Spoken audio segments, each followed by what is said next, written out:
బెంగాల్ ఎన్నికల సందర్భంగా సర్ అనేటటువంటి విధానం ద్వారా చనిపోయినటువంటి ఓటర్ల తొలగింపు, స్థానికులుగా కానటువంటి వాళ్ళు వేరే దేశాల నుంచి వచ్చినోళ్ళు అక్కడికొచ్చి ఓట్లు పొందే వాళ్ళని ఆపేసింది ఎన్నికల సంఘం.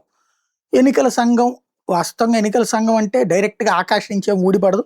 లోకల్‌గా ఉన్న ప్రభుత్వ ఉద్యోగులే ఆ పని చేస్తారు. అట్లాగా ఇప్పుడు చేసినటువంటి వాటి మీద అప్పీల్ చేసుకోవడానికి అవకాశం ఇయ్యాలి అన్నప్పుడు ఇచ్చింది. అలాగా చూసినప్పుడు ఇంకా 20,00,000 మందిది చెక్ చేయాలి. ఎన్నికలు వాస్తవంగా అదంతా పూర్తయ్యాక జరగాలి. కానీ ఎన్నికల తేదీలు ప్రకటించేశారు.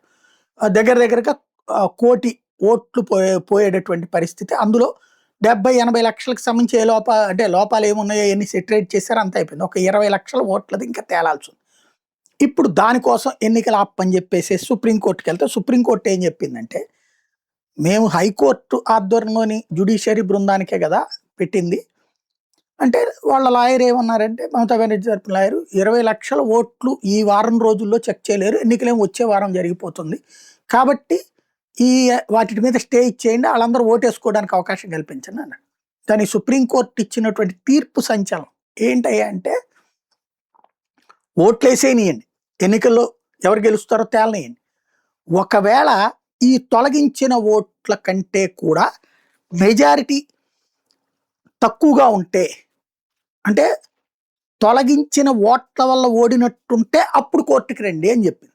ఈజీగా అర్థమయ్యే భాషలో చెప్పాలంటే, ఒక నియోజకవర్గంలో ఒక 25,000 ఓట్లు తొలగించారు. అక్కడ గెలిచినటువంటి అభ్యర్థి 15,000తోనో 10,000తోనో గెలిచాడు.